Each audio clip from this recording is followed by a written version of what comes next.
I feel the click to continue message is patronizing because you can't actually click to continue until it appears. It's like, you think I haven't been clicking? It's a very long introduction moment. It's like, this mod certainly likes to take its time.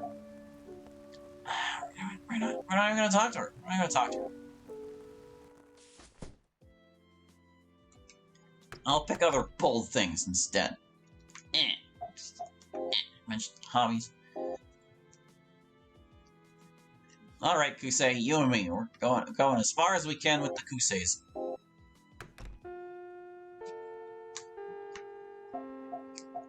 We'll be honest with him. Yeah. We'll visit the music room. And, but after that, it's all about Kousei. Who needs cute girls when we can have cute guys? Well, I guess it depends on your orientation. There you go. That's the answer. Depends on your orientation. Hi, Kazori. Okay, bye. Yeah. No, we're just gonna thank her. It's gonna be normal. Go.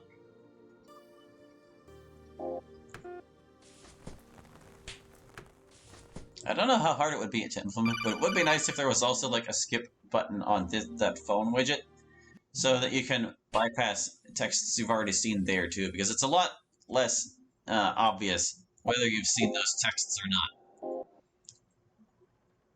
Like, yeah, the skip lets you skip them like this, but if you get stopped by like one that got changed because of a choice or something, you can't just skip again. Like, see, I've already seen this. We've turned her down before. We've gone both paths there, but there's no skip button, so you don't.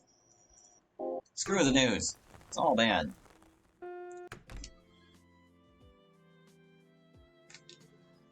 Hello, Nutsaki.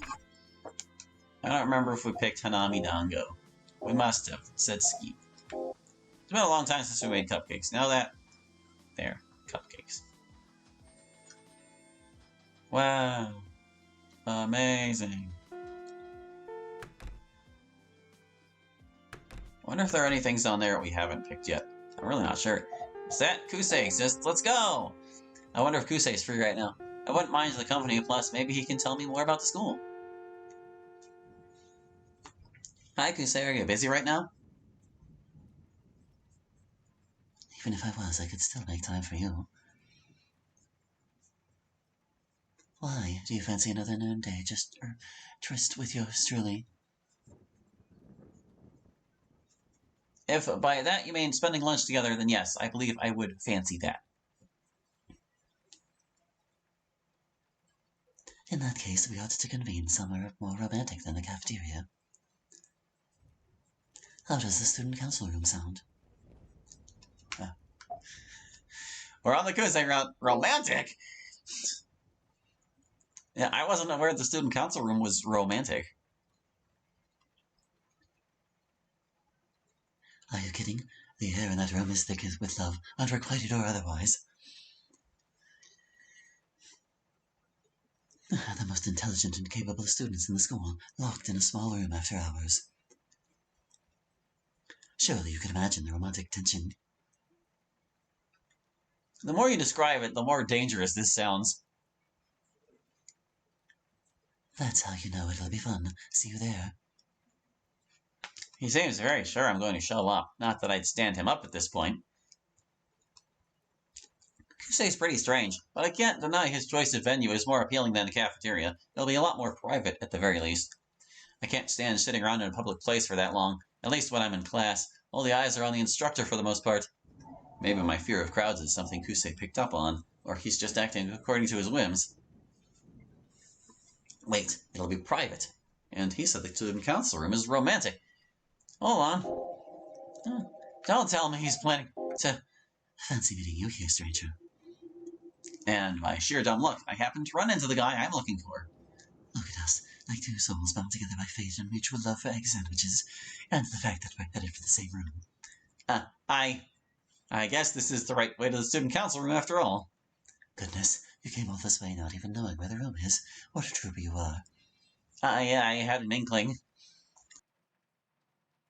The ambiguity surrounding our most auspicious of meetings aside, I think you'll like it in the student council room.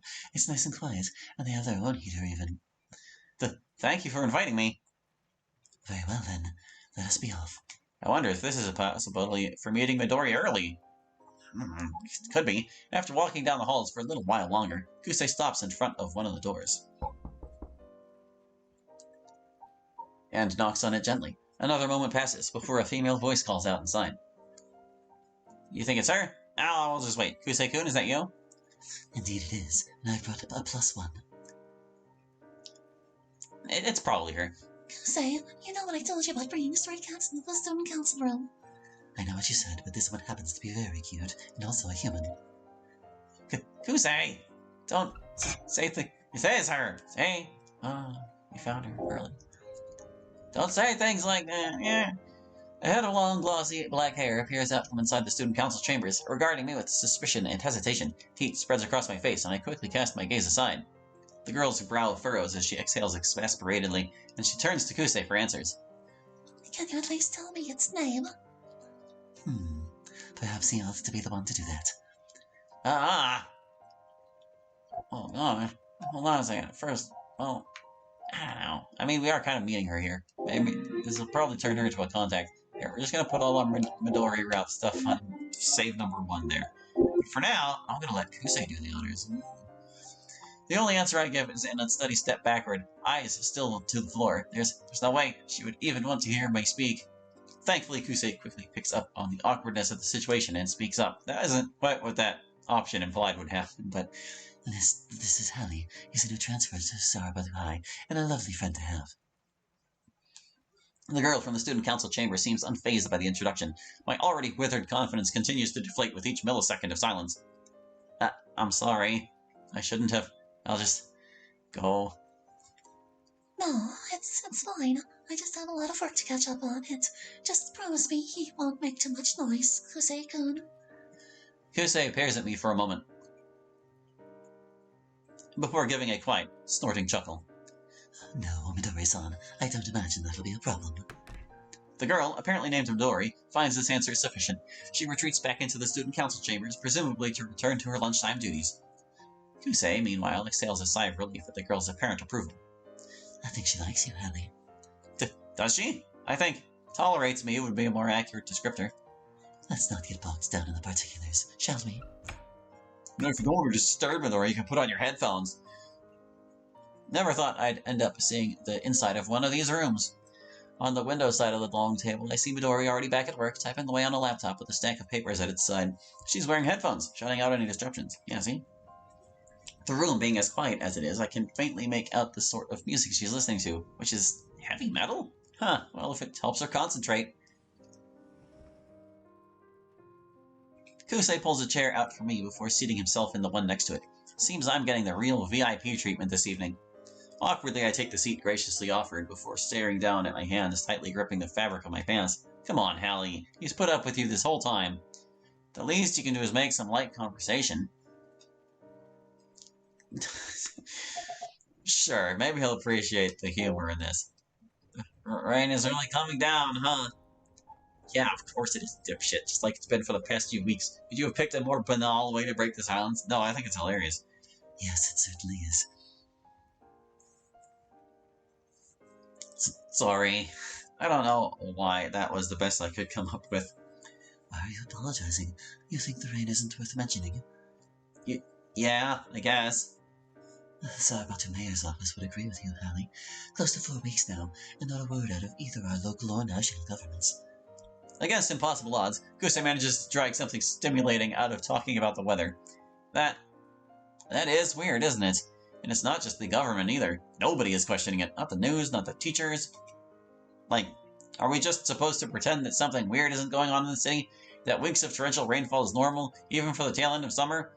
Like, where are the climate alarmists? Honestly, that Sarabatu's elevation and runoff system is gonna hold out forever? Is forever what we should be expecting? Like, can someone of authority just acknowledge that it's happening?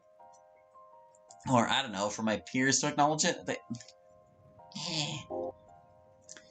They walk to and from school with umbrellas over their heads every day, and yet all I hear them talk about is manga and gacha bullshit. I was going on a little rant there. Be careful. Such seditious thoughts and poisonous doubts as to our leadership may prove troubling to the Wa. Heat floods across my face, and I turn it aside in a vain attempt to hide it. I can't believe I allowed myself to ramble like that. Sorry.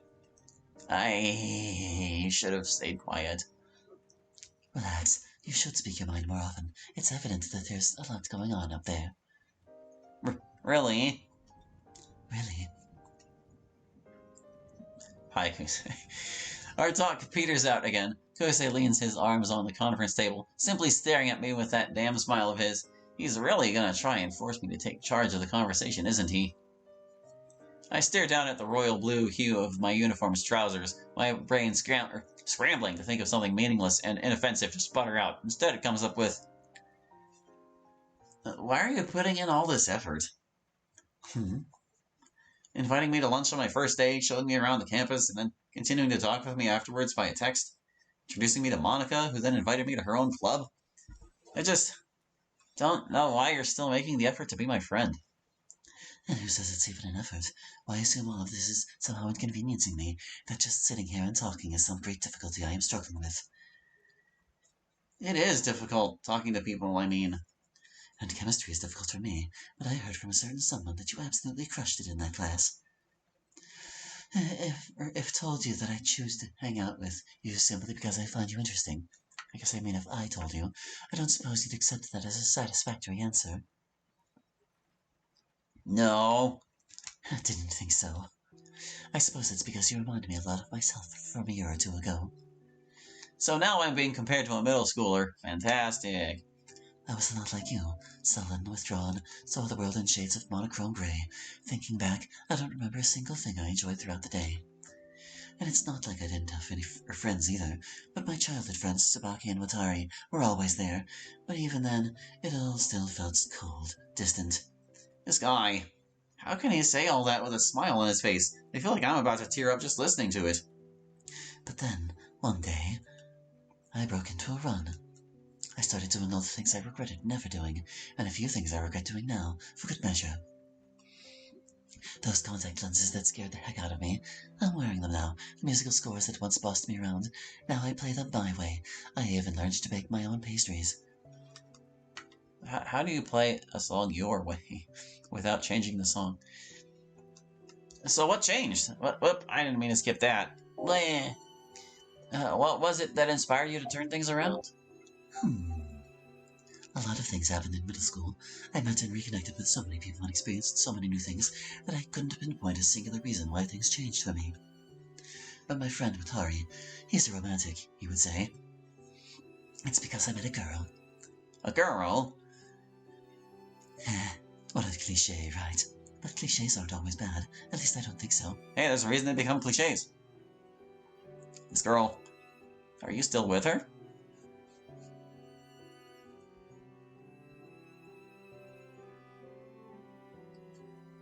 Yes, I am. Or, at least, she's still with me. My heart sinks when I realize the implication of his words, and the deeply scarred serenity now plainly visible in his smile. I'm so sorry. Don't cry because it's over. Smile because it happened. Dr. Seuss. That's just a cliche. Sure is. And there's plenty more where that came from. Did you know that music has the power to transcend words?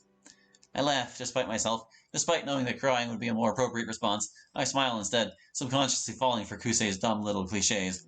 There's still not a lot I know about Kousei, nor of whom he has loved and lost, to appropriate the aphorism of a certain someone. I only hope that one day my own smile could have half the beauty and strength of his.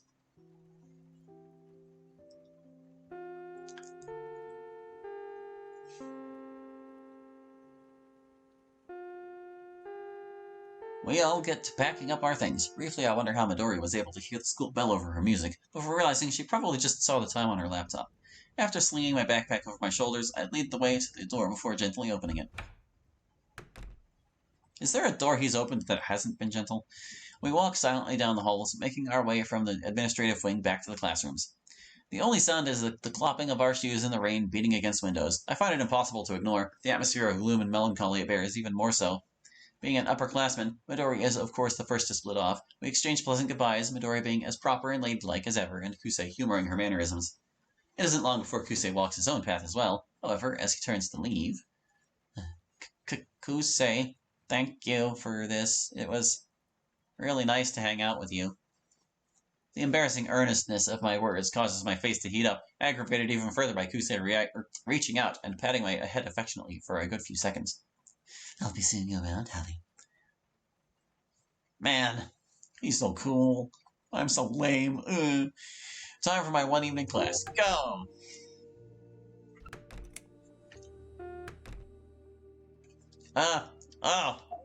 Boldness. Eh. We'll never get locked out of a choice again, if I can help it. Sure we will. I hope I didn't bum you out too much with our talk at lunchtime. It's fine. Like I said, I really enjoyed the time we spent together. Although, in the future, I'd prefer it was just the two of us. You haven't taken a liking to Midori, then? No, that's not what it is. She's just such a cold fish. It's absolutely nothing personal against her. Don't worry, I get you. Prefer if things were a little more intimate, would you? I guess, though that's not how I would put it. Oh, care to impress upon me the unimpeachable chastity of your intentions? I cherish the thought of us growing closer, unseen and uninterrupted, as two fond friends with no ribald implications. A more poetic declaration of one's own virginity I have never seen. I'm in high school, man. I switch the phone off and see my own red-hot face staring back at me in the black screen's reflection.